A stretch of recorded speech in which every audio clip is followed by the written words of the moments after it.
يا غافرا رجوتك عفوا ولا لي سوى ودمع يسيل على مصحفي. এটা আমাদের মনে রাখতে হবে, মুজিজা বলেন, কারামত বলেন, এটা কারো ক্ষমতার নাম না। কোরআন স্পষ্ট করে দিয়েছে, ইউসুফ আলাইহিস সালামকে যখন কূপে নিক্ষেপ করে ভাইয়েরা গিয়ে ইয়াকুব আলাইহিস সালামকে বলল তাকে বাঘে নিয়ে গেছে, ইয়াকুব আলাইহিস সালামের কোনো খবর নাই। আর 35 থেকে 40 বছর পরে যখন ইয়াকুবের ছেলেদের সঙ্গে ইউসুফের পরিচয় হলো, ইউসুফ আলাইহিস সালাম শুনলেন তার আব্বা কাঁদতে কাঁদতে তার চক্ষু অন্ধ হয়ে গেছে। বললেন যে আমার এই জামাটা তার চোখে লাগিয়ে দাও, চোখ ভালো হয়ে যাবে। জামা নিয়ে যখন রওনা হলো, ইয়াকুব আলাইহিস সালাম তখন সেই কেনানে বসে বলছেন, ইন্নী লা আজিদু রিহা ইউসুফ, আমি ইউসুফের ঘ্রাণ পাচ্ছি। লাউলা আন তুফান্নিদুন, তোমরা যদি আমাকে মানসিক রোগী না বলো, পাগল না বলো, তাহলে আমি বলবো আমি ইউসুফের ঘ্রাণ পাচ্ছি। প্রশ্ন হতে পারে এই যে তোমার বাড়ির পাশে কুয়ায় নিক্ষেপ করা হলো, যখন ইউসুফ অসহায় অবস্থায় আছেন তখন তুমি ইউসুফের ঘ্রাণ পাচ্ছ না, আর এখন 35-40 বছর পরে সুদূর মিশরেতে ঘ্রাণ পাচ্ছ, তার কারণটা কি? কারণ পরিষ্কার একজন মুমিনের জন্য, যখন কেনানের কুয়ায় নিক্ষেপ করা হয়েছিল আল্লাহ তাআলা তখন তাকে ইউসুফের ঘ্রাণ পাওয়ার নাই বলে পান নাই, আর 40 বছর পরে মিশরের থেকে আল্লাহ তাআলা ঘ্রাণ পাওয়াচ্ছেন বলে সে ঘ্রাণ পাচ্ছে। এটা কি ইয়াকুবের ক্ষমতা না আল্লাহ প্রদত্ত? এটার নাম মুজিজা। আমরা নবীদের মুজিজার উপর ঈমান রাখি, কারামাতুল আউলিয়াকে বিশ্বাস করি। আমরা একদিকে বাড়াবাড়ির মধ্যে নেই, আর একদিকে ছাড়াছাড়ির মধ্যে নেই। কিন্তু এটাকে পুঁজি করে কেউ যদি বিশ্বাস করে বুজুর্গরা যা ইচ্ছা তাই করতে পারে, আল্লাহর সিদ্ধান্ত পাল্টে দিতে পারে, আমরা সেটাকে চরমভাবে ঘৃণার সাথে বর্জন করি। ভাইরা আমার, শুধু এ পর্যন্তই না, আমি দেখাবো ইনশাআল্লাহ, এই আলোচনা অনেকদিন চলবে ইনশাআল্লাহ, আমাদের বাড়াবাড়ির সীমানা কত দূর চলে গেছে। বুজুর্গেরা আল্লাহওয়ালা হতে হতে চিনি যেরকম পানির সঙ্গে মিলে যায়, এরকম বুজুর্গেরা আল্লাহর সঙ্গে মিশে যায়। ফানা ফিল্লাহ, আল্লাহর সঙ্গে ফানা হয়ে যায়। আল্লাহর মধ্যে আর তার মধ্যে কোনো পার্থক্য থাকে না। লিখেছে ফায়াত্তাহিদু মাআল্লাহি ইত্তিহাদান যাতিয়ান, আল্লাহর সঙ্গে সত্তাগতভাবে মিশে যায়। আর সেইটাকে দিয়ে দলিল পেশ করে মানসুর হাল্লাজকে দিয়ে। মানসুর হাল্লাজ নামে একটা জিন্দিক ছিল, নাস্তিক ছিল, একটা ফকির ছিল, ল্যাংটা ফকির জাতীয়, চট আর জট মার্কা জাতীয়, চট আর কি জট। এই মনসুর হাল্লাজ বিভিন্ন জায়গায় সফর করেছে, ভারতে এসেছে, এখানে এসে কিছু জাদুরুদু শিখেছে। এরপরে সে প্রচার করতে লাগলো আল্লাহর কোন অস্তিত্ব ভিন্ন না। আমরা এটা আলাদা আলোচনা করবো ইনশাআল্লাহ। এই লোকটা একটা প্রতারক ছিল। আপনারা আল বেদায়া ওয়ান নেহায়া বাংলা আছে, ইসলামিক ফাউন্ডেশন বাংলা করেছে, এটার মধ্যে মনসুর হাল্লাজের একটা চ্যাপ্টার আছে আলাদা। মনসুর হাল্লাজের জীবনীটা পড়বেন, আল বেদায়া ওয়ান নেহায়া, এটা আমার লেখাও না, আমার বাপদাদার লেখাও না, গ্রহণযোগ্য ইতিহাসের কিতাব। সেখানে কি সুন্দর করে লিখেছে, কেমন প্রতারণা ছিল তার। সে এক জায়গায় তার একজন শিষ্যকে আগে পাঠিয়েছে এক শহরে, তো সেখানে গিয়ে সে খুব আল্লাহওয়ালা বুজুর্গের মতো কাজ টাজ করছে। লোকেরা সব তার কাছে আসতে শুরু করলো দলে দলে। সে বলল, আমি আর কিসের বুজুর্গ, আমার বড় বুজুর্গ আসতেছে, অলি কুতুব এলাকার আসতেছে অমুক দিন। আগের থেকে তো ফাইনাল করা ছিল, এদের চুক্তি ছিল, তখন তার কাছে তোমরা আসবা। ঠিক ওই টাইম মতো লোকেরা জড়ো হয়ে আছে। ঠিক একটা লোক এসে সোজা মসজিদে এসে ঢুকে 2 রাকাত নামাজ পড়লো, কারোর সাথে কোনো কথা নাই। নামাজের পরে সে মানুষের বিভিন্ন সমস্যা শুনলো, সমাধান দিয়ে দিল। এরপরে লোকেরা তাকে টাকা পয়সা দেওয়া শুরু করলো। সে কয়, না না, আমার এগুলো দরকার নাই, আমি তো এগুলো তরক করে দিয়েছি, তোমরা ওই লোকটাকে দাও, ও অনেক কাজ টাজ করে, ওকে দিয়ে দাও। তো লোকেরা দেখলো মাশাআল্লাহ আরো বড় বুজুর্গ, টাকা পয়সা চায় না, আরো বেশি করে দিল ওই লোকের কাছে। এরপরে ওই লোক টাকা পয়সা নিয়ে তার সাথে দেখা করলো, দুজনে ভাগ করে সমান সমান অর্ধেক ভাগ করে নিয়ে গেছে। এলো মনসুর হাল্লাজের কাহিনী, লেখা আছে কোথায়? আল বেদা বের করো, আল বেদা ওয়ান নেহায়া। আমি আপনাদেরকে বলছি আল বেদা ওয়ান নেহায়া এখানে আছে, আরবিটাই আছে, বের করে নিয়ে আসতে তাড়াতাড়ি। এখানে পরিষ্কার লেখা আছে তার এই চক্রান্ত। লেখা আছে আলা জান্দাকাতিহি, সে একটা জিন্দিক ছিল, একটা নাস্তিক ছিল। এই জিন্দিকার কারণে এটা আল বেদা ওয়ান নেহায়া কিতাব। এটার লেখক হচ্ছেন আল ইমাম আল হাফিজ ইমাদউদ্দিন আবিল ফিদা ইসমাইল ইবনে কাসির আল কুরাশি আদ দামিশকি।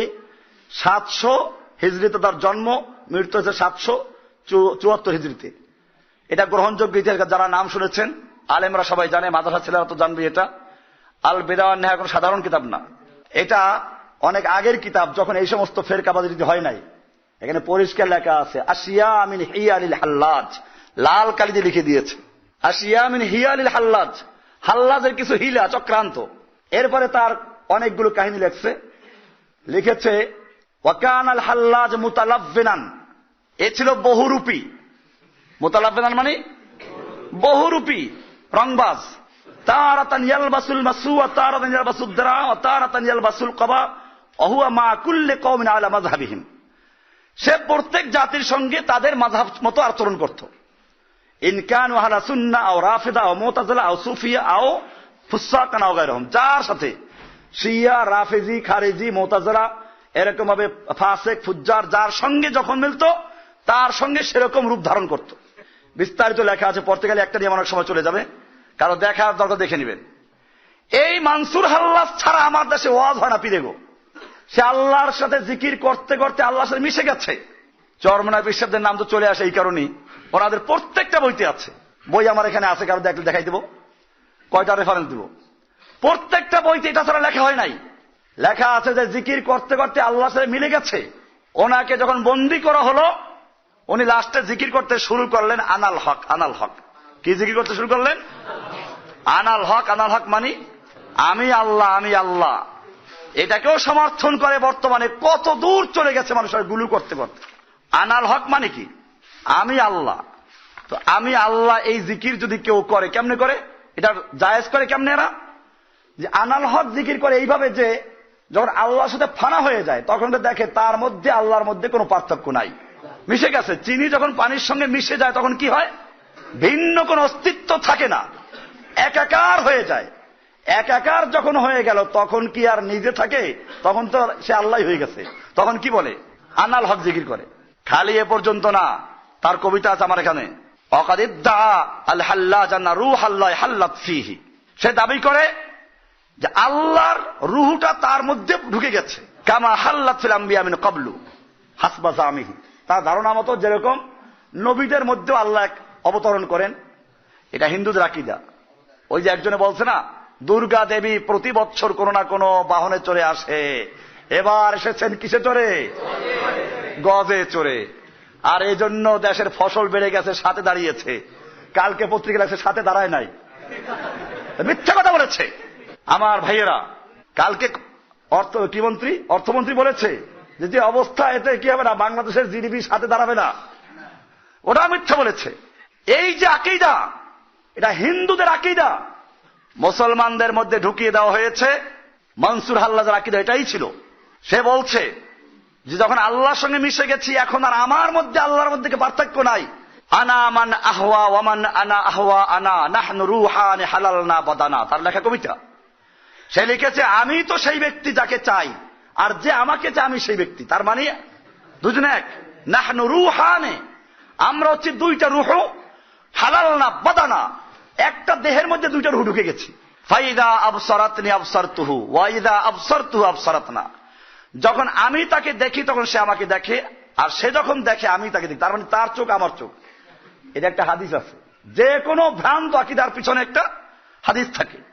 হাদিসটা আছে যে যখন কোন আল্লাহওয়ালা বান্দা আল্লাহর নৈকট্য অর্জন করে, আল্লাহ তাআলা বলেন আমি তার চোখ হয়ে যে যা দিয়ে সে দেখে, আমি তার পা হয়ে যায় যা দিয়ে সে চলে, আমি তার কান হয়ে যায় যা দিয়ে সে শুনে, আমি তার চোখ হয়ে যায় যা দিয়ে সে দেখে।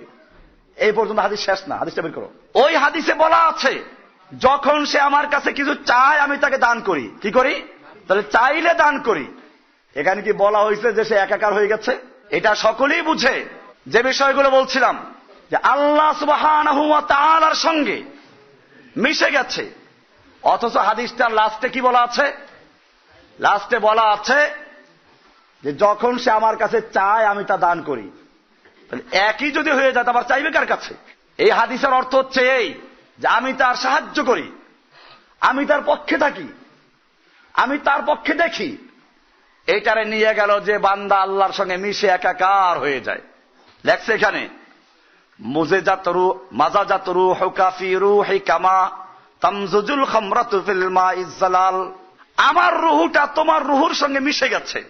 কামা তামজুজুল খামরাতু ফিল মাইজ জালাল, যেরকম ভাবে মদ, শরাব, এগুলো মদ ছাড়া কারবার নাই। ওই যে গাঁজা খায় না, এখনো মনসুর আল্লাহদের গ্রুপ গাঁজা খায়। ওই যে 1 সিলুমে যেমন তেমন, 2 সিলুমে মজা, 3 সিলুমে উজির নাজির, 4 সিলুমে মজা, কে খাবি রে গাঁজা, এগুলো ওই চটার জট থেকে আসছে। লেখছে এখানে কামা তামজুজুল খামরাতু ফিল মাইজ জালাল, স্বচ্ছ পানির সঙ্গে মদ শরাব মিলাইলে পরে যেরকম মিশে যায় এরকম মিশে যায়।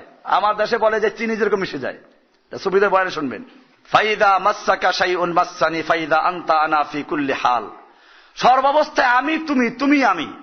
এবং আরো অনেক কবিতা আছে, আনা আনতা বেলা শাক্কিন ফাসুবহানুকা সুবহানি ফাতাওহীদুকা তাওহীদ ওয়া ইসয়ানুকা ইসয়ানি, আমি তুমি, তুমি আমি নিঃসন্দেহে একাকার হয়ে গেছি, তোমার পবিত্রতা বয়ান করা আমার একই পবিত্রতা বয়ান করা।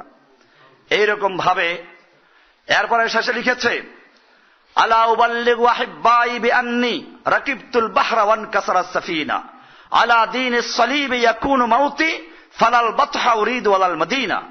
মনসুর আল্লাহদের কবিতা বলেছে যে আমি কি আমার বন্ধুদেরকে জানিয়ে দিব না যে আমি এমন একটা সমুদ্রে আমি ভ্রমণ সওয়ার হয়েছি, আমার নৌকা ভেঙে গেছে। আলা দীনিস সালিব ইয়াকুনু মাউতি, খ্রিস্ট ধর্মের উপরে আমার মৃত্যু হবে। ফালাল বাতহা উরিদ ওয়ালাল মদিনা, আমি মক্কাও চাই না মদিনাও চাই না।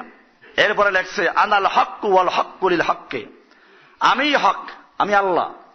ওয়াল হাক্কু লিল হাক্কি লাবিসুন যাতা ফামা সাম্মা ফারকুন, আমি আর আল্লাহ একই লেবাস পরেছি, এখন দুইটার মধ্যে কোনো পার্থক্য নাই।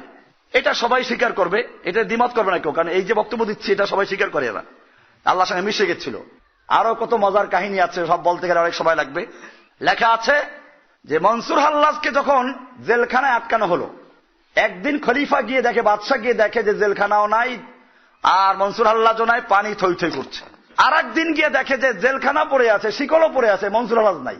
পরে একদিন বাদশাহ গিয়ে তাকে জিজ্ঞেস করে ব্যাপার কি, এরকম কেন হলো? সে বলল, প্রথম যেদিন আপনি গেলেন দেখলেন জেলখানাও নাই, আমিও নাই, পানি থই থই করছে, ওদিন স্বয়ং আল্লাহ নিজে আমার সঙ্গে সাক্ষাৎ করার জন্য নেমে এসেছিলেন। দেখেন কি সাংঘর্ষিক, সে দাবি করলো আল্লাহর সাথে মিশে গেছে, আর এখন বলল কি আল্লাহ তার সঙ্গে সাক্ষাৎ করতে এসেছে। কোত্থেকে আসলো? এরপরে আবার যেদিন আপনি দেখলেন জেলখানাও পড়ে আছে, শিকলও পড়ে আছে, আমি নাই, ওদিন আমি আল্লাহর সঙ্গে সাক্ষাৎ করতে গিয়েছিলাম। তো তুমি কোথায় গেলে আল্লাহর সঙ্গে সাক্ষাৎ? তোমার তো আল্লাহর সাথে মিশে গেছো আগে। এই জিনিসগুলো চিন্তা করা প্রয়োজন। যে কারণে তৎকালীন বাগদাদের উলামায়ে কেরাম সর্বসম্মতিক্রমে ফতোয়া দিলেন তাকে হত্যা করার জন্য, কতল করার জন্য, শুলি দেওয়ার জন্য। তাকে শুলি চড়ানো হলো, মারা হলো তাকে, এবং তাকে কেটে কেটে টুকরো টুকরো করে তার মাজার তৈরি করতে না পারে। এরপরে নদীতে ফিকে ফেলাই দেওয়া হয়েছে।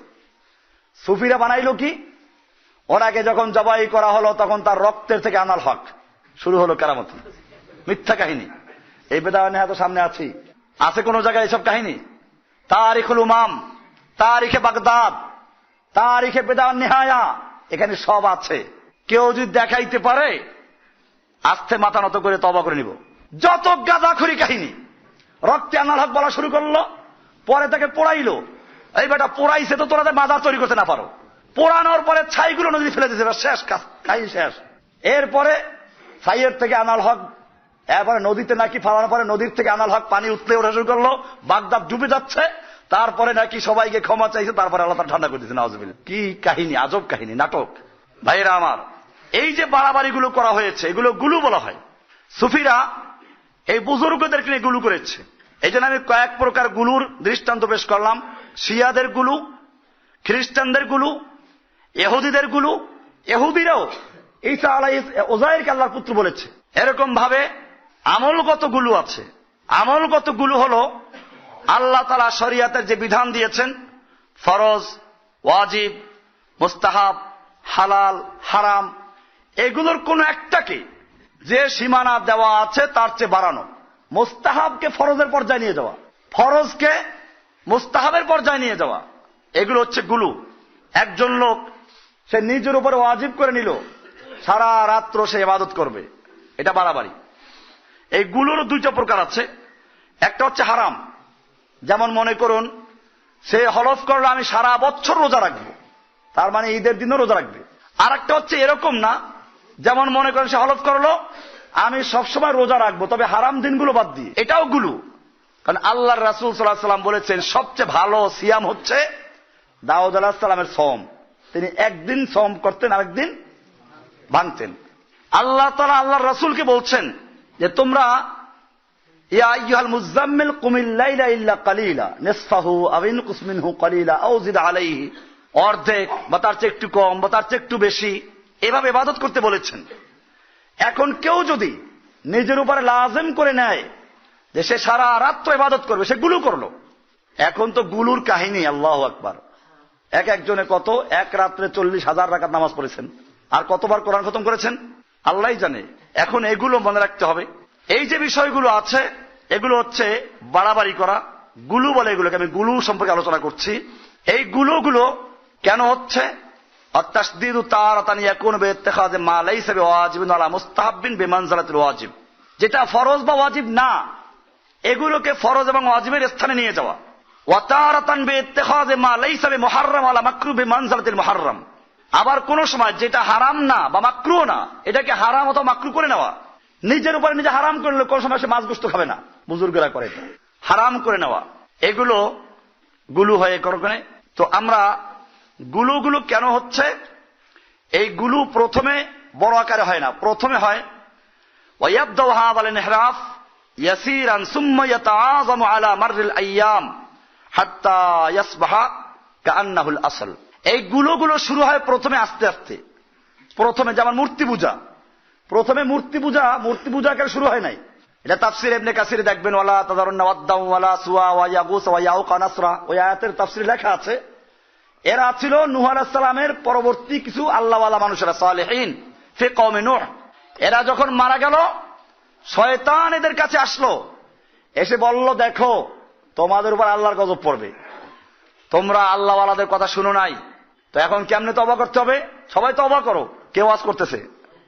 শয়তান ওয়াজ করতেছে, তোমরা তওবা করো। তওবা করে সবাই আল্লাহওয়ালা হয়ে যাও, আল্লাহর দ্বীনের পথে ফিরে আসো। আর একটা কাজ করো, এই যে বড় বড় আল্লাহর ওলিরা 1 বছরে সব মারা গেল, ওনারা যেখানে বসে দার্স দিতেন ওইখানে ওনাদের মূর্তি তৈরি করে নাও, আর ওইখানে বসে ওনাদের কথাগুলো আলোচনা করো, যাতে মনে মনে এই ধারণা করবা যে ওনাদের মুখ থেকেই কথাগুলো বের হচ্ছে। শয়তান কিন্তু মূর্তি পূজার জন্য মূর্তি তৈরি করতে বলে নাই, কারণ আস্তে আস্তে কি হবে, পরে এরা মূর্তি তৈরি করলো, এরপরে সে অনুযায়ী মূর্তির সামনে বসে তাদের বক্তব্যগুলো পড়া হলো, তাসির বেশি হতে লাগলো। এরপরে যখন প্রজন্মের পর প্রজন্ম আসলো তখন মূর্তি পূজা শুরু হয়ে গেল।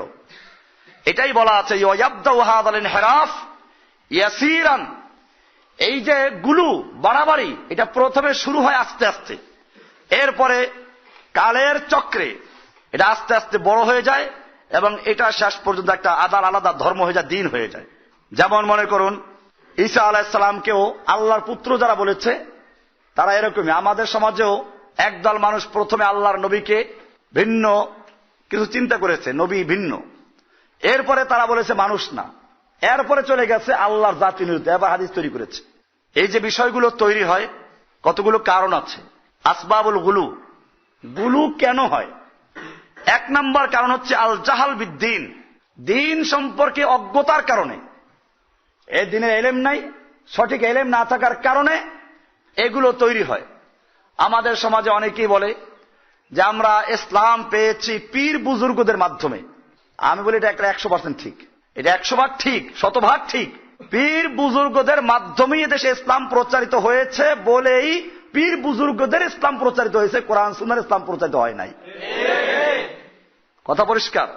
আমি ওনাদের কথা মানি যে আমরা ইসলাম পেয়েছি পীর বুজুর্গদের মাধ্যমে। আমিও বলি 100% ঠিক, পীর বুজুর্গদের মাধ্যমে ইসলাম পেয়েছেন বলেই পীর বুজুর্গদের ইসলাম পেয়েছেন। কোরআন এবং সুন্নাহ কর্তৃক আল্লাহ নাযিলকৃত, আল্লাহর রাসূল কর্তৃক আনিত ইসলাম এদেশে প্রচার হয় নাই। এটা পরিষ্কার। আল্লাহর দেওয়া ইসলামে কারো কোনো স্থায়ী ক্ষমতা নাই, ক্ষমতার মালিক কে? একমাত্র আল্লাহ। আর পীর বুজুর্গদের ইসলামে ক্ষমতার মালিক পীররা হয়ে যায়। আল্লাহর সিদ্ধান্ত পাল্টে দেয়, দেখাবো ইনশাআল্লাহ বই থেকে। আল্লাহ তাআলার সিদ্ধান্ত পরিবর্তন করে দেয়। কি ক্ষমতা! কাশফ খোলা থাকে সবসময়, সব দেখে, আসমান জমিন আরশ কুরসি কোথায় কি হচ্ছে। এবং পীরেরা ফয়েজ দিয়ে তাকে আরশে পাঠাই দেয়। দুইজনে একসাথে ফয়েজ দিচ্ছে, জিজ্ঞেস করে কোথায় তুমি এখন? প্রথম আসমানে আছি। আল্লাহ এতে হবে না। এরপরে যে কোথায়? দ্বিতীয় আসমানে। এরকম 7 আসমান পর্যন্ত গেল, এরপরে ফয়েজ দিতে লাগলো, আল্লাহ এতে হবে না। শেষ পর্যন্ত তার কোনো কিনা আওয়াজ নাই, তার মানে আল্লাহর সাথে মিশে গেছে। আল্লাহর নবী কাউকে এরকম 7 আসমানে পাঠাই দিচ্ছেন ফয়েজ দিয়ে? যাই হোক, এগুলো আসবে, দেখো বই থেকে দেখো, প্রত্যেকটা দলিল আছে ইনশাআল্লাহ আমার কাছে। 1 নম্বর হচ্ছে এই আল জাহাল বিদ্দিন, ইসলামের সঠিক জ্ঞান না থাকার কারণে, কোরআন ও সুন্নাহর সঠিক জ্ঞান না থাকার কারণে এই বিষয়গুলো তৈরি হয়। 2 নম্বর বিষয় হচ্ছে শরিয়াতের সীমানা সম্পর্কে না জানা। শরিয়াতে যে ফরজ আছে, ওয়াজিব আছে, সুন্নাত আছে, মুস্তাহাব আছে এবং আল্লাহওয়ালাদের মর্যাদা কোন পর্যন্ত আছে, এগুলো না থাকার কারণে। 3 নম্বর হচ্ছে আল কুসুর ফি ফাহমে নুসুস শরিয়াত, শরিয়াতের যে নুসুসগুলো আছে এগুলো বুঝার ক্ষেত্রে ভুল করা। এই বুঝার ক্ষেত্রে ভুল করে অনেক সময় বাড়াবাড়ি হয়ে যায়। এই জন্য আমাদের খেয়াল রাখতে হবে যে একটা হচ্ছে জাহাল, 2 নম্বর হচ্ছে ইত্তেবাউল হাওয়া, মনের পূজা করা। ইত্তেবাউল হাওয়া, হাওয়ার পূজা করে, মনে যা চায়, অর্থাৎ সে একটা দল হয়ে গেছে।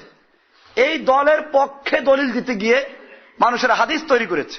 ইত্তেবাউল হাওয়া ওয়াল ইনহিরাফ আনিল হক ইলাল বাতিল লিজাইগিন ফিল কলবে ওয়া ফাসাদিন ফিল আকল, কলবের মধ্যে বক্রতা থাকার কারণে আর আকলের মধ্যে ফাসাদ থাকার কারণে তারা এই কাজগুলো করে। আমরা যেমন দেখি আল্লাহ তাআলা কোরআনে পরিষ্কার বলেছেন সূরা রুম এর 29 নম্বর আয়াতে, বালিত্তাবা আল্লাযীনা যালামু আহওয়াআহুম বিগাইরি ইলমিন, বরং যারা জালিম তারা তাদের হাওয়াকে অনুসরণ করেছে বিগাইরি ইলমিন, ইলম ছাড়া। ফামান ইয়াহদি মান আদাল্লাল্লাহ ওয়া মা লাহুম মিন নাসিরিন, আল্লাহ যাদেরকে গোমরাহ হতে দিয়েছেন, পথভ্রষ্ট হতে দিয়েছেন, এদেরকে হেদায়েত করার মতো কে আছে? ওয়া মা লাহুম মিন নাসিরিন, আল্লাহ বলছেন যে এদের কোনো সাহায্যকারী নাই। কোরআনে আরেক আয়াতে আল্লাহ তাআলা বলছেন ওয়া ইন্না কাসীরান লা ইউদিল্লুনা বিআহওয়াইহিম বিগাইরি ইলমিন, সূরা আনআমের 119 নম্বর আল্লাহ বলছেন যে অনেক মানুষ এরকম আছে যারা মানুষকে গোমরাহ করে, পথভ্রষ্ট করে, বিআহওয়াইহিম বিগাইরি ইলমিন, ইলম ছাড়া তাদের হাওয়া, মন গড়া, ধারণা প্রসূত, এখন আবার তৈরি করেছে হাওয়াটাকে যে এটা ইলহাম হয়েছে। কি হয়েছে? আল্লাহর পক্ষ থেকে ইলহাম হয়েছে। সহজ কথা। হ্যাঁ, ইলহাম যদি কোরআন এবং সুন্নাহ মোতাবেক হয় সেটা ভিন্ন বিষয়। আর কোরআন সুন্নাহ বাদ দিয়ে যদি ইলহামের মাধ্যমে কোন তরিকা তৈরি করা হয়, ওটা ইলহাম যদি হয় তা আল্লাহর পক্ষ থেকে না। কার পক্ষ থেকে? এটা মনে রাখতে হবে। আল্লাহ তাআলা পরিষ্কার করে দিয়েছেন বেশিরভাগ লোকদেরকে, অনেক লোক তারা গোমরাহ করেছে বিআহওয়াইহিম বিগাইরি ইলমিন ইন্না রাব্বাকা হুয়া আ'লামু বিল মুতাদিন, নিশ্চয়ই তোমাদের রব জানেন যে কে সীমালঙ্ঘন করছে। কোরআনুল কারীমে আল্লাহ তাআলা সেজন্য স্পষ্টভাবে বলেছেন, যারা আগে বলেছি সূরা মায়দার 77 নম্বর আয়াতে, কুল ইয়া আহলাল কিতাব লা তাগলু ফি দীনিকুম গায়রাল হক, হে আহলে কিতাব, তোমরা তোমাদের দ্বীনের ক্ষেত্রে অন্যায়ভাবে, অজ্ঞতাবশত তোমরা সীমালঙ্ঘন করো না। ওয়ালা তাত্তাবিউ আহওয়া কওমিন, ওই সমস্ত সম্প্রদায়ের হাওয়া থেকে, হাওয়া প্রসূত, মন গড়া, মনের থেকে তৈরি করা যে সমস্ত বিধান আছে এগুলো অনুসরণ করো না। ক্বাদ দাল্লু মিন ক্বাবলু, যারা আগেই পথভ্রষ্ট হয়েছে, ওয়া আদাল্লু কাসীরান, এবং যারা অনেক লোককে গোমরাহ করেছে, আদাল্লু আন সাওয়াইস সাবিল, এবং যারা সঠিক রাস্তা থেকে বিচ্যুত হয়েছে, গোমরাহ হয়েছে, তোমরা এদের পথে যেও না। আমরা দেখি আজকে যে সমস্ত বিভিন্ন ফেরকা তৈরি হয়েছে, ইসলামের ভিতরে ফেরকা তৈরি করেছে, এগুলো প্রত্যেকটার মধ্যে কিছু জিকির আছে আলাদা তৈরি করেছে, তরিকার জিকির, তরিকার লতিফা, 6 লতিফা আছে, এবং এটা প্রত্যেকটা সুফিদের প্রত্যেক কিতাবে লেখা আছে। 6 লতিফার কথা কোরআন হাদিসের কোথাও নাই, তবে বুজুর্গরা তৈরি করেছেন। আমি লতিফা দেখাবো ইনশাআল্লাহ। লতিফা 6 লতিফা, প্রত্যেক লতিফার আলাদা জায়গা আছে, আলাদা রঙও আছে, লেখা আছে বইতে। ইনশাআল্লাহ এই আলোচনা ধারাবাহিক পর্যায়ে এগুলো চলবে সব। আমাদের মনে রাখতে হবে 3 নম্বর কারণ যেটা এই সমস্ত বাড়াবাড়ির, তা হচ্ছে আল ইতিমাদ আলাল আহাদিসিল ওয়াহিয়া আল মাওদুআ, কতগুলো জাল হাদিস, ভুয়া হাদিস আল্লাহর নবীর নামে তৈরি করে সেগুলো অনুসরণ করে, এই কারণে এই সমস্ত আকীদা এবং এই সমস্ত গুলো বাড়াবাড়ির তৈরি হয়। জাল হাদিস তৈরি করবে, যেমন দেখাবো ইনশাআল্লাহ। হাদিস তৈরি করেছে আল্লাহর রাসূল সাল্লাল্লাহু আলাইহি ওয়াসাল্লাম যে নূরের তৈরি, তা তৈরি করলো কেমনে? যে আল্লাহ তাআলা তার নূরে ধাক্কা মেরেছেন, একটা নূর ছুটে পড়েছে, 4টা ভাগ হয়েছে, সেই 4টা ভাগ থেকে প্রথম ভাগ দিয়ে কি তৈরি করেছেন, তারপর তারা কি তৈরি করেছেন, এরকম অনেক কাহিনী এখানে আসবে। এরকম আরো আপনারা হাদিস শুনেছেন যে আল্লাহ রাসূল সাল্লাল্লাহু আলাইহি ওয়াসাল্লাম বলেছেন কি, আব্বালু মা খালাকাল্লাহু নূরি, আল্লাহ তাআলা প্রথমে আমার নূর তৈরি করেছেন। এই হাদিস, অথচ আপনার হাদিসে পরিষ্কার লেখা আছে আব্বালু মা খালাকাল্লাহু আল কলম। তো এরকম ভাবে জাল হাদিস তৈরি করে ওই হাদিসের ভিত্তিতে মানুষ গোমরা হয়েছে, বিভ্রান্ত হয়েছে। এজন্য একজন মুমিন যারা সত্যিকার অর্থে দ্বীনের কাজ করবে তাদের উচিত হবে যে তাদের কোরআন হাদিস অনুযায়ী এগুলো ভালো করে জেনে রাখা। আল্লাহ তাআলা এগুলো প্রতিবাদ করেছেন। কোরআনুল কারীমের সূরা তাওবার 30 নম্বর আয়াতে আল্লাহ তাআলা ইহুদি সম্পর্কে বলেছেন, ওয়াকালাতিল ইয়াহুদু উযায়র ইবনুল্লাহ, ইহুদিরা বলে উযায়র হচ্ছে আল্লাহর পুত্র। ওয়াকালাতিন নাসারা আল মাসীহ ইবনুল্লাহ, খ্রিস্টানরা বলে মাসীহ হচ্ছে আল্লাহর পুত্র। আল্লাহ তাআলা বলছেন যালিকা কাউলুহুম বিআফওয়াহিহিম, এটা তাদের মন গড়া মুখের কথা। ইউদাহিউনা কাওলাল্লাযিনা কাফারু মিন ক্বাবলু, আল্লাহ তাআলা বলছেন এদের আগে যারা কাফের ছিল তাদের কথার সঙ্গে এদের কথার মিল আছে, যুগে যুগে কুফফারদের কথার সাথে মিল থাকবে। কাতালাহুমুল্লাহ আন্না ইউফাকুন, আল্লাহ বলছেন আল্লাহ তাআলা এদেরকে কাতালাহুমুল্লাহ, আল্লাহ এদেরকে ধ্বংস করুক, এরা কোথায় যাচ্ছে। এরকম ভাবে আল্লাহ সুবহানাহু ওয়া তাআলা এদের সম্পূর্ণ চেহারাগুলো পরিষ্কার করে দিয়েছেন।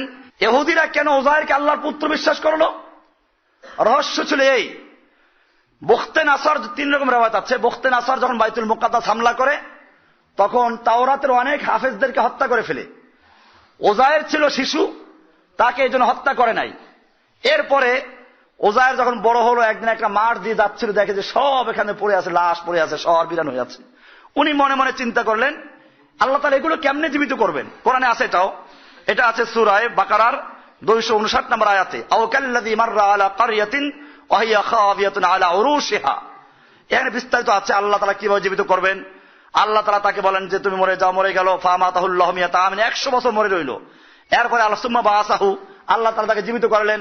ক্বালা কাম লাবিস্তা, তুমি কয়দিন ছিলা? ক্বালা লাবিস্তু ইয়াওমান আও বা'দা ইয়াওম, তো উনি হয়তো সকালে মরে গেছেন, আল্লাহ তাআলা যেদিন জীবিত করেছেন বিকালে জীবিত করেছেন, সে মনে করলো ওই দিনেরই বিকাল, এজন্য একদিন বা একদিনের কিছু অংশ এটা বললেন। আল্লাহ তাআলা বললেন বাল লাবিস্তা মিয়াতা আম, বরং তুমি তো 100 বছর পর্যন্ত মরেছিলে। ফানজুর ইলা তাআমিকা, প্রমাণের জন্য তোমার খাদ্যটা দেখো। ওয়া শারাবিকা, তোমার খাদ্য পানীয় লাম ইয়াতাসান্না, এগুলো নষ্ট হয় নাই। ওয়ানজুর ইলা হিমারিক, কিন্তু গাধাটার দিকে তাকিয়ে দেখো, তুমি যে গাধায় সওয়ার ছিলে সেই গাধা একেবারে হাড্ডি হয়ে গেছে, সাদা হয়ে গেছে হাড্ডি। আল্লাহ তাআলা যে 100 বছর পরে জীবিত, তারপর বলছেন আল্লাহ তাআলা ওয়ালিনাজআলাকা আয়াতাল লিন্নাস ওয়ানজুর ইলাল ইযাম, এবারে তুমি গাধার হাড্ডিগুলোর দিকে তাকাও। কাইফা নুনশিজুহা, কিভাবে আমি এগুলোকে আবার জড়ো করছি। সুম্মা নাকসুহা লাহমা, এরপরে আবার কিভাবে গোশত চড়াইয়ে দিচ্ছি।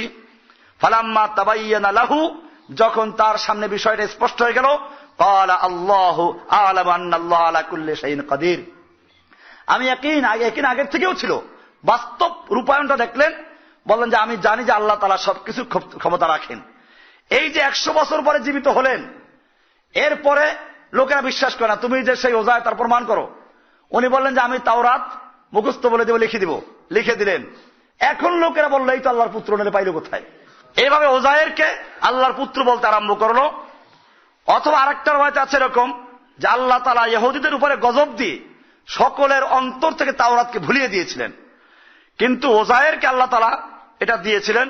উযায়র যখন বললেন যে আমি তাওরাত লিখে দেব, লিখে দিলেন, তখন তারা বলল যে উযায়র আল্লাহর পুত্র, নইলে সে তাওরাত পাইল কোথায়?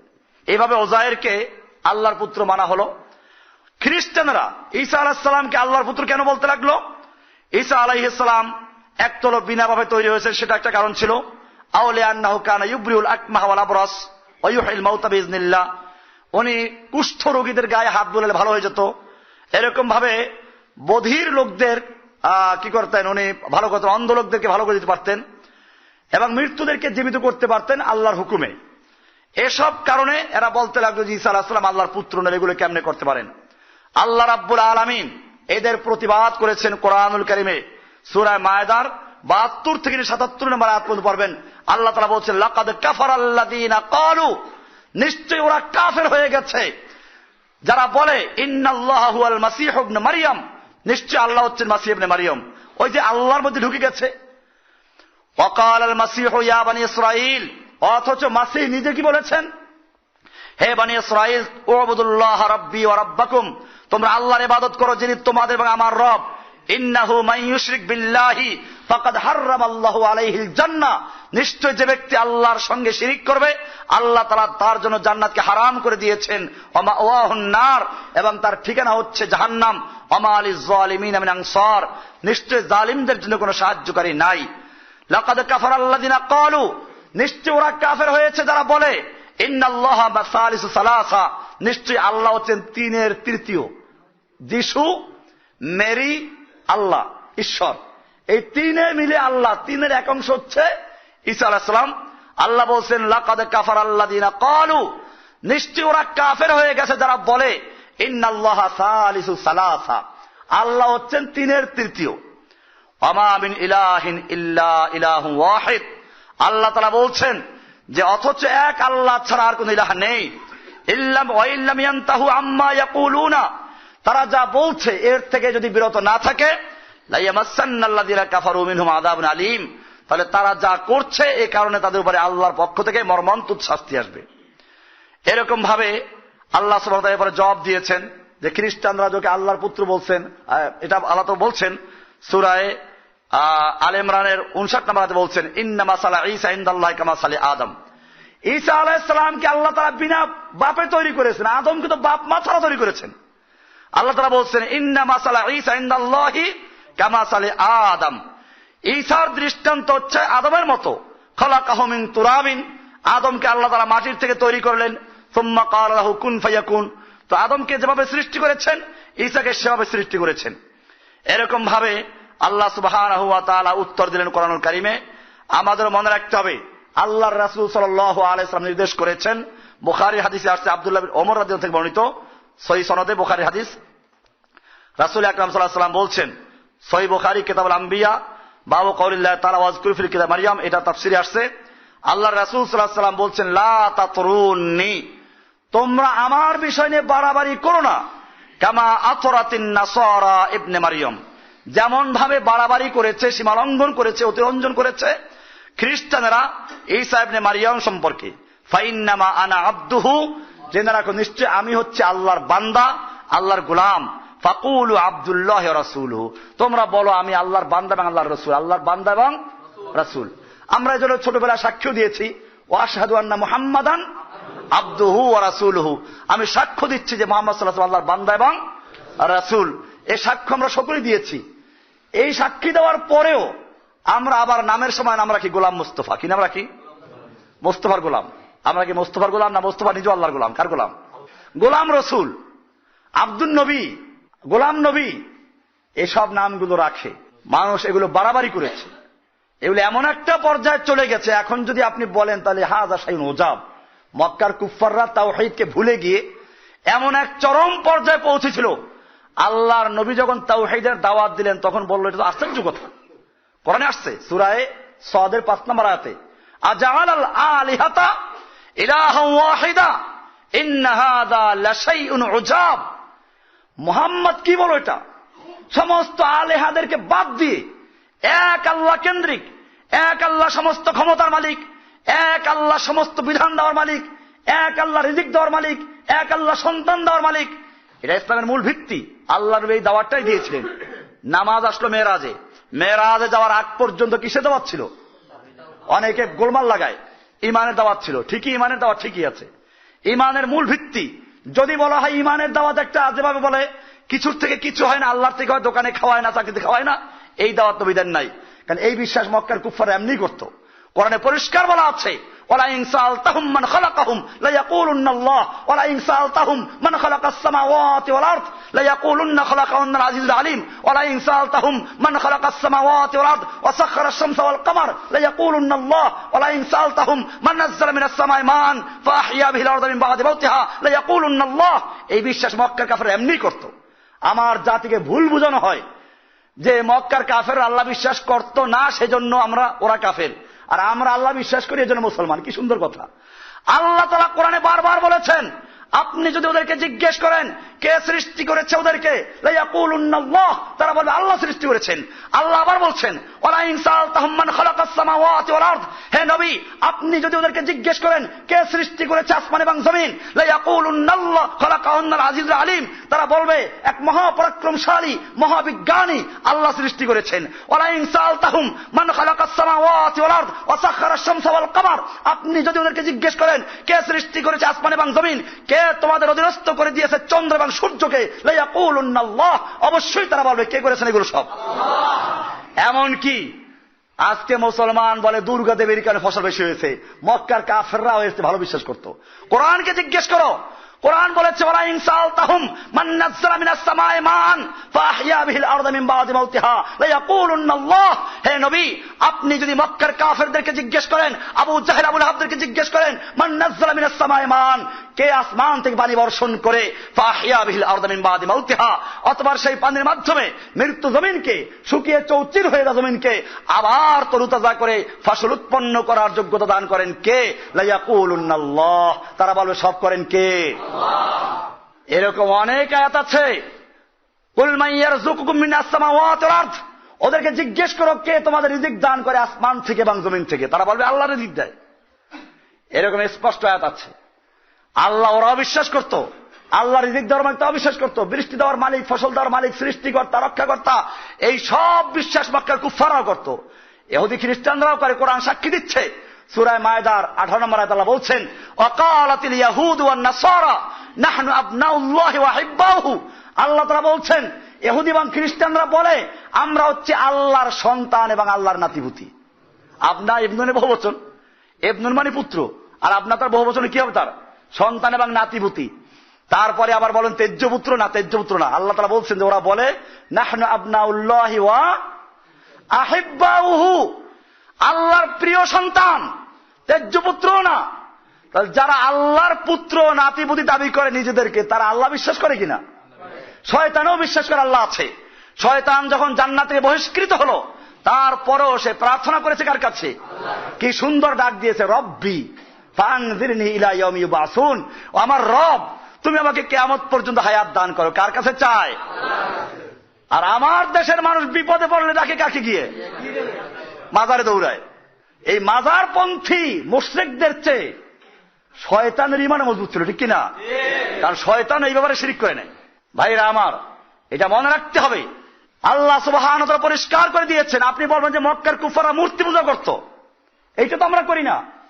আমি পরিষ্কার করে দেই, ভালো করে মুখস্থ করে রাখুন। মক্কার কুফাররা যে মূর্তি পূজা করত, তা কি মূর্তিকে আল্লাহ মানত? ওয়ায়াকু মা না'বুদুহুম ইল্লা লিয়ুকাররিবুনা ইলাল্লাহি যুলফা। আল্লাহ তাআলা পরিষ্কার করে দিয়েছেন যে ওদেরকে যদি জিজ্ঞেস করো তোমরা কেন মূর্তি পূজা করো, তারা বলবে মা না'বুদুহুম। কোরআনুল কারীম সূরা জুমার 3 নম্বর আয়াত, আল্লাযীনা ইত্তাখাযু মিন দুনিহি আউলিয়া, যারা আল্লাহর পরিবর্তে অন্যদেরকে ওলি বানিয়ে নিয়েছে, মূর্তি দেবদেবী পূজা করছে, তারা বলে মা না'বুদুহুম, আমরা এইগুলোর পূজা করি না, ইল্লা, তবে করি কি জন্য? লিয়ুকাররিবুনা ইলাল্লাহি যুলফা, শুধু একটাই কারণ, এগুলো আমাদেরকে আল্লাহর কাছে, আল্লাহর নিকটে পৌঁছাইয়া দিবে। কোরআনের স্পষ্ট আয়াত। মক্কার কুফাররা যে মূর্তি পূজা করত 360 মূর্তি, সেটা কি মূর্তিদেরকে আল্লাহ মেনে বিশ্বাস করত? বরং কি জন্য? আল্লাহর কাছে পৌঁছাই দেবে সেজন্য। আর তোমরা তার পরিবর্তে 2 রকম মূর্তি পূজা করো। এক প্রকার মূর্তি 345 জন, ওদের ছিল কয়জন? 360, এখানে আছে কত? 345। যেই 345 মূর্তি যাদের হুকুম মানে মানুষেরা, এরা খালি আল্লাহর হুকুম অমান্যই করে নাই, শয়তান তো অমান্য করেছে। আর এরা অমান্যই করে নাই, আল্লাহর হুকুমকে বাতিল করে। আল্লাহ হুকুম দিলেন চোরে হাত কাটো, এটা চলবে না। আল্লাহ বলেছেন জেনা হারাম, এরা লাইসেন্স দিলে হালাল। আল্লাহ বলছে সুদ হারাম, ওরা বলছে লাইসেন্স দিলে হারাম হালাল। এরকম ভাবে আল্লাহ বলছেন সম্পত্তির আইন বন্টন এমনি হবে, ওরা বলছেন এমনি হবে না। আল্লাহ বলছেন পর্দা করো, ওরা পর্দা বাধ্য করা যাবে না। এরা আল্লাহর আইন খালি বাতিল করে নাই, আল্লাহর আইনকে বাতিল করে তারপরে বিকল্প আইন তৈরি করেছে, এরপরে সেই আইনগুলো মানতে বাধ্য করছে, ঠিক কিনা? তাহলে এখন বড় মূর্তি কারা? আর এই মূর্তিগুলোর কি খালি দোষ? এই মূর্তিগুলোকে যারা ভোট দিয়ে তৈরি করে পাঠাইলো তাদের কি অবস্থা? আমার দেশে অনেক আছে যারা বলে গণতান্ত্রিক প্রক্রিয়া ইসলাম কায়েম হবে। আমি বলি ইহুদি খ্রিস্টান আগে হয়ে তারপর ইসলাম কায়েম করবা? গণতন্ত্রের মূল বক্তব্য মাসদার সুলতাত জামিয়ান আশ-শাব, সমস্ত ক্ষমতার মালিক জনগণ। বিশ্বাস না করে সংবিধান খুলে দেখো, সাথে এক ধারা লেখা আছে। আর ইসলাম বলে মাসদার সুলতাত জামিয়ান আল্লাহ সুবহানাহু ওয়া তাআলা, সমস্ত ক্ষমতার মালিক কে? সূরা আলে ইমরানের 26 নম্বর পরিষ্কার বলা হয়েছে, কুলিল্লাহুম্মা মালিকাল মুলকি তুতিল মুলকা মান তাশা ওয়া তানজিউল মুলকা মিম্মান তাশা। কোরআনে একটা সূরার নামও আছে, সূরা মুলক আছে না? তাবারাকাল্লাযী বিয়াদিহিল মুলকু। তার সমস্ত ক্ষমতার মালিক কে? আল্লাহ। ইসলাম বলে সমস্ত ক্ষমতার মালিক যখন আল্লাহ, আইন চলবে কার? আল্লাহ। এটার নাম উলুহিয়াত। আগেটা রুবুবিয়াত, এটার নাম উলুহিয়াত। রব আর আল্লাহ মানুষ বুঝে না। আর আমি একটা সোজা বুঝাই, একটা কারখানায় 1 লাখ কর্মচারী আছে। এখন আমি বললাম যে এই কারখানার মালিক হচ্ছে বল্টু মিয়া। তাহলে বল্টু মিয়া প্রথমে মালিক, মালিক যখন হয়ে গেল, এখন ওই মালিকে যা বলবে কর্মচারী তা শুনবে, ঠিক কিনা? এখন মালিকের কথাটাই আইন, ওইটা মানতে হইবে। এই যে প্রথমে বুঝাইলাম, এই কারখানার মালিক হচ্ছে বল্টু মিয়া, এটার নাম হল রুবুবিয়াত। আল্লাহ তাআলা সমস্ত রূহগুলোকে একাত্র করে একদিন মালিকেরা পরিচয় দিলেন, আলাস্তু বিরাব্বিকুম। এই সমস্ত সৃষ্টি, আসমান জমিন চন্দ্র সূর্য গ্রহ নক্ষত্র নদী নালা খাল বিল যা কিছু বলো, এই সব কিছুর মালিক আমি নই কি? তার মানে মালিকেরা প্রমাণ করাই দিল। এখন আপনি চিনতে পারলেন যে আল্লাহ মালিক। আল্লাহ যখন মালিক, এই মালিককে বাদ দিয়ে আর কার হুকুম চলবে? ওইটার নাম উলুহিয়াত, লা ইলাহা ইল্লাল্লাহ। এখন আল্লাহ ছাড়া কারো ইবাদত চলবে না, আনুগত্য চলবে না। এই জন্য আল্লাহ তাআলা বলেছেন, আলা লাহুল খালকু ওয়াল আমরু। জেনে রাখো, সৃষ্টি কেবলমাত্র যে করেছে, আইন কেবলমাত্র তারই চলবে। লাহুল খালকু ওয়া লাহুল আমর, সৃষ্টি যার, আইন চলবে কেবল তার। পরিষ্কার এটা? এই কারখানার মালিক কে? আল্লাহ। হুকুম চলবে কার? এখন যদি কোনো ব্যক্তি আল্লাহর হুকুমকে বাতিল করে বিকল্প আইন তৈরি করে সেই আইন কাউকে মানতে বাধ্য করে, সেই ব্যক্তি মুসলমান থাকবে না। আল্লাহ হুকুম দিলেন, হুকুম চলবে আল্লাহ। আপনি সংবিধান কি জিজ্ঞেস করেন? 7-এর 2-তে লেখা আছে, এই সংবিধান দেশের সর্বোচ্চ আইন বলে বিবেচিত হবে। অন্যান্য সংবিধানের যতখানি এর সাথে অসামঞ্জস্যশীল, ওই আইনের ততখানি বাতিল বলে গণ্য হবে। এই জন্য কোরআনের যতখানি অমিল, চোরের হাত কাটার বিধান, জেনাবে বিচারের বিচার, তারপরে মদের বিচার, এরকম যত জায়গায় অমিল আছে সব কি করেছে? এমনি বাতিল করে নাই। কোরআনুল কারীমে স্পষ্ট করে দিয়েছে আইন উৎসকে আল্লাহ। লাহুল খালক ওয়াল আমর আসবে কিসের মাধ্যমে? ওহীর মাধ্যমে। আল্লাহ তাআলা নবীকে বলেছেন, ফাত্তাবি' মা ইউহা ইলাইকা মির রাব্বিকা। হে নবী, আপনার রবের পক্ষ থেকে আপনার প্রতি যা ওহী করা হয় তার অনুসরণ করবেন। আপনি সংখ্যাগরিষ্ঠদের মত অনুসরণ করবেন না। সূরা ইউসুফের 106 নম্বর আয়াত পড়ুন, পরিষ্কার বলা আছে, ওয়াইন তুতি আকসারা মান ফিল আরদি ইউদিল্লুকা আন সাবিলিল্লাহ। হে নবী, আপনি যদি পৃথিবীতে যারা বসবাস করছে এদের সংখ্যাগরিষ্ঠ লোকদের মতের অনুসরণ করেন, ইউদিল্লুকা আন সাবিলিল্লাহ, তারা আপনাকে আল্লাহর রাস্তার থেকে গোমরাহ করে ফেলবে। এখন গণতন্ত্রের মাধ্যমে কি করা হচ্ছে? সংখ্যাগরিষ্ঠ লোকদের মতের অনুসরণ করা হচ্ছে। তাহলে এই সংখ্যাগরিষ্ঠ লোকদের মতের আল্লাহ প্রতিবাদ করেছেন। কোরআনে বহু জায়গায় বলেছেন, আকসারহুম লা ইয়াকুলুন আকসারহুম লা ইয়াশকুরুন। বেশিরভাগ লোক বোকা, বেশিরভাগ লোক অজ্ঞ, বেশিরভাগ লোক মূর্খ, বেশিরভাগ লোক জাহেল, বেশিরভাগ লোক অকৃতজ্ঞ। আকসারহুম লা ইয়াশকুরুন লা ইয়াকুলুন লা ইয়াফহামুন। আল্লাহ তাআলা কত প্রতিবাদ করেছেন।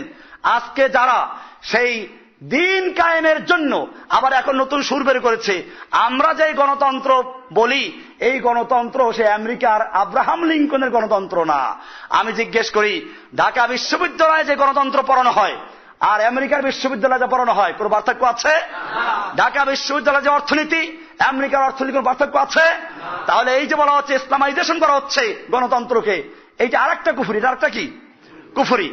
এই জন্য পরিষ্কার, খিলাফে পয়গম্বর কাছে রাহা গজিদ কে হারগিজ বামুনজিল নাখা হাদরাসিদ। আল্লাহর নবীর তরিকা বাদ দিয়ে, আল্লাহর নবীর তরিকা ছিল ইসলামের কথা স্পষ্ট করে দেওয়া, দাওয়াত পৌঁছে দেওয়া। এরপরে অবিস্লামী হত্যা, একজন আমির থাকবে, তার আনুগত্য করতে হবে, তার মাধ্যমে হিজরত আল জিহাদ, জিহাদ চলবে। আর সেই সব বাদ দিয়ে, কঠিন রাস্তা বাদ দিয়ে কি করা আছে? এই জন্য গত জুমা বলেছিলাম যে আজকে আপনাদেরকে পুরা ক্লিয়ার হতে হবে। আমরা বুঝে শুনে, আলা বাসীরা, বুঝে শুনে আমাদেরকে পথে আগাতে হবে। আমাদের মনে রাখতে হবে, কুফফাররা আমাদের দুর্বলতার কারণে আজকে ওরা ভয় পাচ্ছে, ভয় করেন আমাদেরকে। ওরা মনে করে মুসলমান কারা? যারা ওদের দেশে গ্রিন কার্ড পাওয়ার জন্য ওদের সাদা চামড়ার বুড়া মেয়েদেরকে বিয়ে করে? মুসলমান কারা যারা ওদের দেশে ভিসা পাওয়ার জন্য ভোর রাতে গিয়ে লাইন ধরে দাঁড়িয়ে থাকে? মুসলমান কারা যারা ওদের কুত্তাকে লালন পালন করে? মুসলমান কারা যারা ওদের গাড়ি পরিষ্কার করে? মুসলমান কারা যারা ওদের পা চাটা গোলামি করে? মুসলমান কারা যারা ওদেরকে পাইলে ওদের ভাষায় কথা বলে, ওদের ভঙ্গিমা শিখে? মুসলমান কারা যারা ওদের ফাড়া জামা প্যান্ট শার্ট যদি দেখে একটু ছিঁড়ে গেছে, ওখানে কলি লেগেছে, ওখানে একটু পকেট লাগাই দেয়, এই অনুসরণ করে? আমরা পরিষ্কার করে দিতে চাই, তোমরা যাদেরকে মুসলমান মনে করো ওরা অরিজিনাল মুসলমান নয়। আসল মুসলমান তৈরি হচ্ছে সেই মুসলমান তারা যারা তাদের সাদা চামড়া দেখে থুতু নিক্ষেপ করতে পর্যন্ত রাজি না। যেখানে শিরিক আছে, যেখানে কুফর আছে, তাদের দিকে থুতু নিক্ষেপ করতে রাজি না। মুসলমান তারা যারা তোদের দেওয়া তেল সাবান, তোদের দেওয়া সোনো পাউডার তারা ভোগ করবে না। মুসলমান তারা যারা তোদের দেশের গ্রিন কার্ড পাওয়া তো দূরের কথা, তোদের দেশে যাওয়াটাকে ঘৃণা করে। হ্যাঁ, যাবে তারা তোদের দেশকে দখল করার জন্য, তোদের দেশ থেকে তোদেরকে উৎখাত করার জন্য ইনশাআল্লাহ যাবে। সেটা ভাইরা আমার, সেরকম মুসলমান দরকার যেই মুসলমানরা বলবে ভাই চলো তুমি আজকে জেহাদে চলো, যে বোন বলবে যে ভাইয়া তুমি যাও জেহাদে যাও, জেহাদে গিয়ে তুমি শহীদ হয়ে যাও, আমি কিয়ামতের মাঠে একজন শহীদের বোন হিসেবে কিয়ামত দাঁড়াবো। মুসলমান তারা যারা নিজের সন্তানদেরকে পাঠিয়ে দেয়, যাও আল্লাহর রাস্তায় জিহাদ করো, আল্লাহর দ্বীন কায়েমে ভূমিকা পালন করো, জেনে রাখো তুমি যদি শহীদ হয়ে যাও কিয়ামতের মাঠে আমি শহীদের বাপ হয়ে উঠবো। মুসলমান তারা না যারা যদি দেখে দিনের পথে যাচ্ছে, বাপ সন্তানকে বারণ করে, সন্তানকে বাধা দেয়, আরে এ পথে গেলে সর্বনাশ বিপদে পড়ে যাবি, এগুলো মুসলমানদের চেহারা না। মুসলমান তারা যারা সুন্দরী নারীর দিকে চোখ পড়ে গেলে সঙ্গে সে নিচু করে নেয়, তুমি আমার বোন, আমার দিনী বোন, তোমার দিকে দৃষ্টি দেওয়া, খারাপ নজর দেওয়া আমার কোনো অধিকার নেই, আমি তোমাকে নিরাপত্তা দিচ্ছি। এরকম মুসলিমদের দরকার। আমি আমার যুবক ভাইদেরকে বলবো, তোমাদের একটা জিনিস ক্লিয়ার করতে, আকীদা বিষয় ক্লিয়ার রাখা। আর দ্বিতীয় নাম্বার হচ্ছে আকীদার ক্ষেত্রে বলতেছিলাম যে মূর্তি পূজকরা মূর্তি পূজা করে ভায়া মাধ্যম রূপে। আমরা এখন সে জায়গায় এক তো মন্ত্রী এমপিদেরকে পূজা করি, আর একদিকে পীর সাহেবদেরকে। কাকে? পীর সাহেবদেরকে। পরিষ্কার পীর সাহেবদেরকে মনে করে পীর ছাড়া আল্লাহকে পাওয়া যায়। লিখেছে বইতে, আমি দেখাবো ইনশাআল্লাহ, এগুলো আমি বিস্তারিত আলোচনা করবো। লিখেছে পরিষ্কার, মান লাইসা লাহু শাইখুন ফাশাইখু শয়তান, যার কোনো পীর নাই তার পীর শয়তান। এরপরে লিখেছে যদি কারো দুইজন পীর থাকে, দুই পীরের দুই ডানা ধরে বেহেশতে নিয়ে যাবে, কোনো অসুবিধা নাই। লিখেছে বান্দা অসংখ্য গুনাহ করলে আল্লাহ মাফ করতে চায় না, আল্লাহ মাফ করতে চায় না। পীর অনুনয় বিনয় করে আল্লাহর কাছে বললে তারপরে ওই কারণে আল্লাহ মাফ করে দিবেন। এগুলো কি? মক্কার কুফাররা এই জন্যই মূর্তি পূজা করত। পরিষ্কার হয়ে গেল, মা না'বুদুহুম ইল্লা লিয়ুকাররিবুনা ইলাল্লাহি যুলফা। কোরআনে আরেক আয়াত আছে, আল্লাহ তাআলা বলেছেন ইয়াকুলুনা হাউলাই শুফাআউনা ইনদাল্লাহ। এই মক্কার কুফাররা মূর্তি পূজকরা বলে এই দেবদেবী মূর্তিগুলো আমরা পূজা করি এজন্য এরা আমাদেরকে আল্লাহর কাছে নিয়ে সুপারিশ করবে।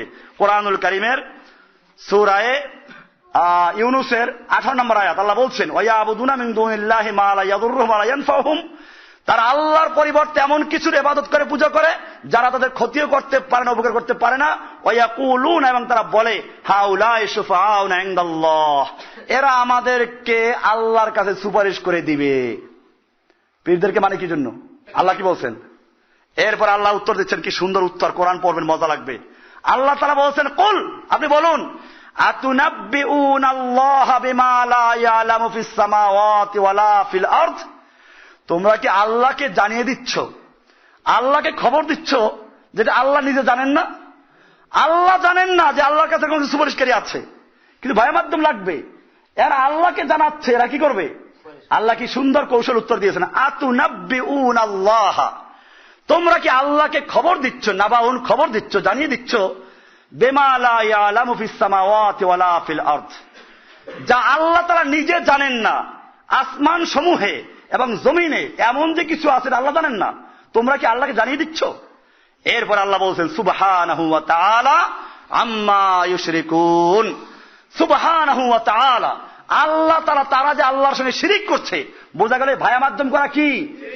আল্লাহ বলছেন তারা যে আল্লাহর সঙ্গে শিরিক করছে, আল্লাহ তাআলা এর চেয়ে সম্পূর্ণ পবিত্র এবং সম্পূর্ণ বালা তারের চেয়ে অনেক ঊর্ধ্বে। আল্লাহ তাআলা তাদের এই সমস্ত শিরিকের থেকে অনেক ঊর্ধ্বে এবং সম্পূর্ণ পবিত্র এবং মুক্ত। এর চেয়ে আর স্পষ্ট আয়াত লাগবে কিছু? আল্লাহ পরিষ্কার বলে দিয়েছেন আতুনাব্বিউনাল্লাহা, তোমরা কি আল্লাহকে জানাচ্ছ, আল্লাহকে খবর দিচ্ছ এমন জিনিস সম্পর্কে বিমা লা ইয়ালামু ফিস সামাওয়াতি ওয়ালা ফিল আরদ, যা আসমান এবং জমিনে আছে এমন কিছু আল্লাহ তাআলা জানেন না। সুবহানাহু ওয়া তাআলা আম্মা ইউশরিকুন। তারা আল্লাহর সঙ্গে যে শিরক করছে এর থেকে আল্লাহ তাআলা মুক্ত। তাহলে এগুলো শিরক কিনা? আল্লাহর মধ্যে আর বান্দার মধ্যে যদি কোনো ব্যক্তি ভায়া মাধ্যম করে, আয়াত থেকে পরিষ্কার হয়ে গেল এটা কি? শিরক। কোন ভায়ানের মাধ্যম নাই। নামাজ দাঁড়িয়ে বলে ইয়াকা নাবুদু, ডাইরেক্ট বলা হচ্ছে। হজে গিয়ে বলে লাব্বাইক আল্লাহুম্মা লাব্বাইক, লাব্বাইক লা শারীকা লাকা লাব্বাইক, ডাইরেক্ট বলা হচ্ছে। আর জিকির করতে গেলে লাগে তরিকা। কি লাগে? তরিকা আর পীরের দিকে কলা মোতাওয়াজ্জু করা। ইনশাআল্লাহ বিষয়গুলো আমরা আলোচনা করব। আজকে একটা চ্যাপ্টার আলোচনা হলো গুলু ফিদ্দিন, ইসলামে বাড়াবাড়ি করা গুলু। এই গুলুগুলো কেন হয় সে কারণগুলো উল্লেখ করা হলো। খ্রিস্টান কেমনে গুলু করলো এবং ইহুদি কেমনে গুলু করলো সেগুলো আলোচনা হলো। সামনের দিকে আরো কিছু গুলুর বড় আলোচনা হবে। আল্লাহ সুবহানাহু ওয়া তাআলা আমাদের সকলকে বিষয়গুলোকে বুঝার এবং আমল করার তৌফিক দান করুন। হাযা মা ইনদি ওয়া আকুলু কওলি হাযা ওয়া আস্তাগফিরুল্লাহ লি ওয়া লাকুম সাইরিল মুসলিমিন। আকুলু কওলি হাযা ইন্নাল্লাহা সামিউম বিমা তা'মালুন।